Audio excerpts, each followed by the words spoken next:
Imagine waking up tomorrow and discovering that America has suddenly lost access to one of the most important materials behind its modern military and technology industries. No invasion, no missiles over Washington, no American city under attack. Just one decision from Beijing. And suddenly, some of the machines, factories, vehicles, weapons, and advanced technologies America depends on become much harder to build.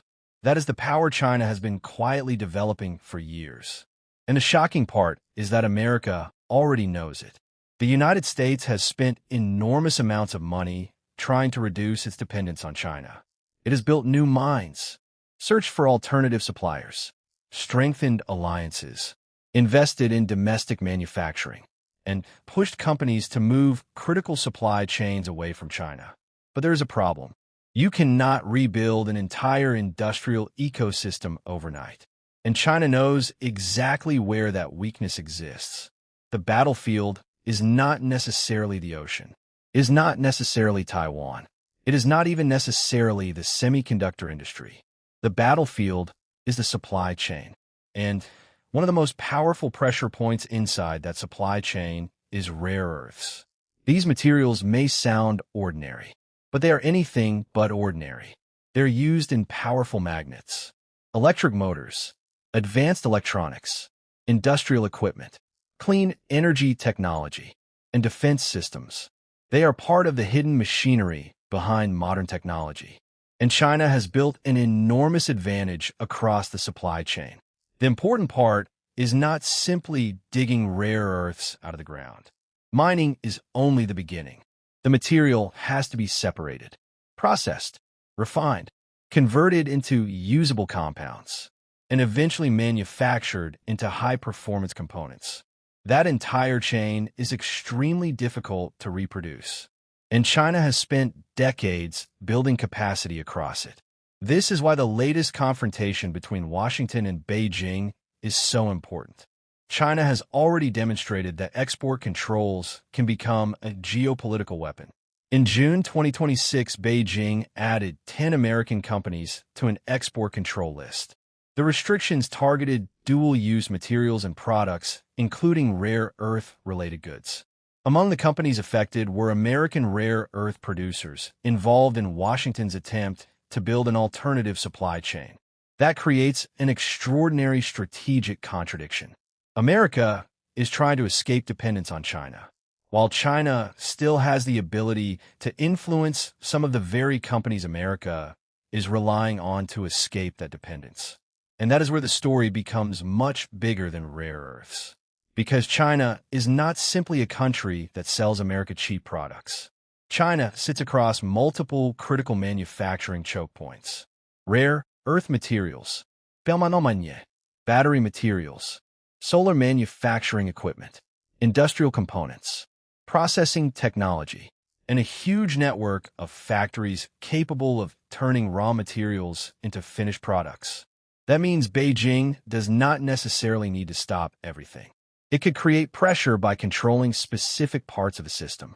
And this is much harder to defend against than a conventional military attack. Think about a missile. You can track it. You can build defenses against it. You can identify where it came from. But what happens when the threat is a factory, a mineral, a processing plant, a shipping license, or an export permit? There is no missile defense system for that. There is no fighter jet that can intercept a supply chain restriction. And there is no military base that can instantly replace a missing industrial ecosystem. That is why China's strategy is so difficult for Washington to counter. The United States can impose tariffs. It can restrict Chinese technology. It can place companies on blacklists. It can limit access to advanced chips. And it can pressure American companies to move production elsewhere. But Beijing can respond by targeting different choke points. And that creates a dangerous cycle. America restricts Chinese technology. China restricts critical materials. America searches for alternative suppliers. China expands controls. America invests billions to rebuild domestic capacity. China uses its existing advantage to maintain pressure. And the longer this continues, the more the global economy begins to divide into competing supply chains. That could change the world economy more than most people realize. Because modern technology depends on thousands of interconnected components. A smartphone may require materials from several countries. An electric vehicle may depend on minerals processed in one country and magnets manufactured in another. A fighter aircraft may contain components that depend on specialized materials from a completely different part of the world. A factory may need machines produced overseas before it can manufacture something domestically. So when one country controls a critical part of the chain, it can influence industries far beyond its own borders. This is what makes China's position so powerful. And there is another reason America cannot easily stop it. Time. Building a mine takes years. Building a refinery takes years.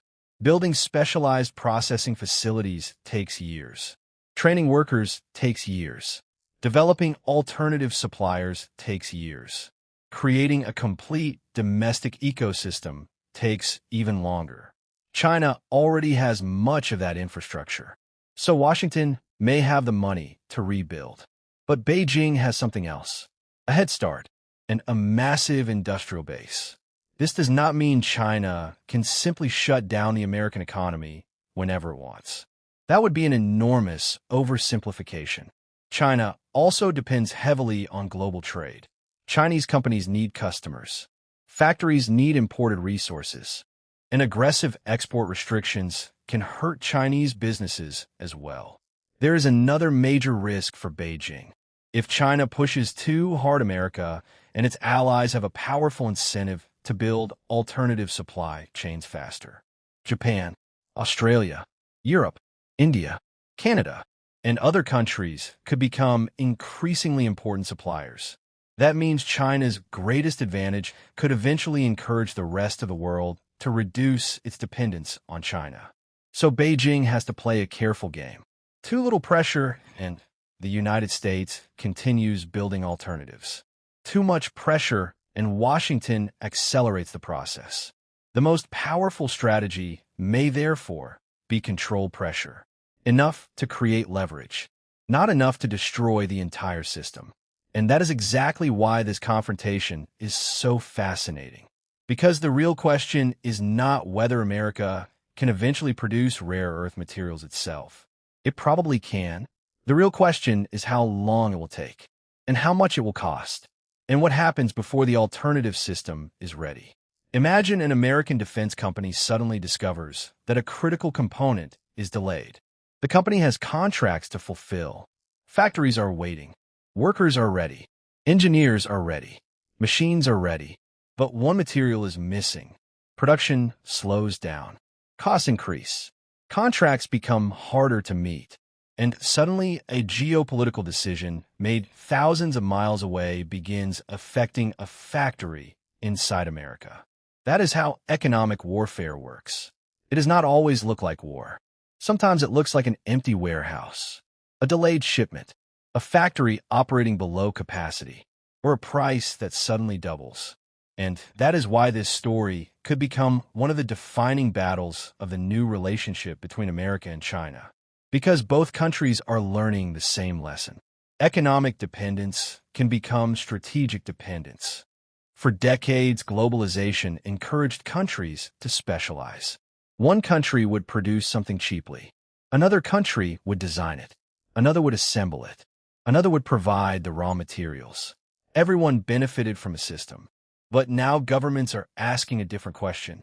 What happens if the country supplying the critical component becomes your geopolitical rival? That question is changing national security strategy. And China may have understood this before many of its competitors. Instead of trying to dominate every industry, you only need to dominate the industries that everyone else cannot easily replace. That is the logic of choke point power. Control something important. Make it difficult to replace. And suddenly your influence becomes much larger than your military strength alone would suggest. The United States has its own choke points. Advanced semiconductor technology, financial infrastructure, the dollar, high-end manufacturing equipment, and powerful technology companies. China has its own rare earth processing, magnets, battery supply chains, manufacturing capacity, and critical minerals. This means the competition is no longer simply about who has the bigger military. It is about who can withstand pressure longer, who can replace critical supplies faster, who can build independent technology, who can secure allies, and who can force the other side to spend more resources adapting. That is the real contest, and it could continue for years. The shocking part is that ordinary people may not notice it at first. There may be no dramatic announcement, no fighter jets crossing borders, no explosions. Instead, you might see higher prices, longer delivery times, new factories, government subsidies, companies changing suppliers, and governments signing unusual agreements with countries they previously considered unimportant. That is what a supply chain war looks like. It moves quietly, but the consequences can be enormous. And there is another layer to this. Artificial intelligence, electric vehicles, robotics, renewable energy, advanced weapons, and modern manufacturing are all increasing demand for specialized materials. The more technology advances, the more important these hidden resources become. That means the rare earth battle could become even more important in the future. The country that controls the materials behind the next generation of technology may have enormous strategic influence. And China knows this. America knows this. Europe knows this. And now governments around the world are racing to secure their own supplies. That race is already changing investment decisions. Mining projects, processing facilities, government subsidies, defense contracts, trade agreements, and international partnerships. The world is slowly discovering that having the technology is not enough. You also need the materials, and you need the ability to process them, and you need the factories, and you need the workers, and you need the transportation, and you need the energy, and you need all of those systems working at the same time. That is why rebuilding a supply chain is so difficult. You are not replacing one company. You are replacing an entire ecosystem. And China has spent decades building that ecosystem. This is why the move from Beijing is so difficult for Washington to simply stop. America can respond. America can invest. America can negotiate. America can build new partnerships. And America can develop domestic production. But none of those solutions happen overnight. And while America is rebuilding, China still has leverage. That is the strategic window Beijing may be trying to exploit. But the ultimate outcome is far from decided. If America and its allies successfully build alternative supply chains, China's leverage could shrink dramatically. If they fail, Beijing could retain a powerful economic weapon for years. And that means the next phase of a U.S.-China competition may not be decided by a single military confrontation. It could be decided in side mines, factories, ports, laboratories, and government offices. The most important battlefield may be somewhere most people never see. And that is the part of this story that should concern Washington the most. Because you can see a missile coming. You can see a warship approaching. You can detect a fighter aircraft. But you cannot easily see dependence until you suddenly need something that you no longer have. And that is the lesson China has demonstrated. A country does not always need to attack your strongest weapon. Sometimes it can target the system that keeps that weapon functioning. It does not have to defeat America directly. It only has to make America spend enormous amounts of time and money becoming independent. And that is why this move matters. The real question is not whether America can respond. It can. The real question is whether Washington can rebuild fast enough. Because Beijing has already shown that critical supply chains can become strategic weapons. And if the competition continues, the next great conflict between America and China may not begin with a missile. It may begin with a shipment that never arrives, a factory that stops, a material that suddenly becomes scarce, and a government realizing that something it thought was an ordinary commercial product was actually one of the most important pieces of national power on Earth.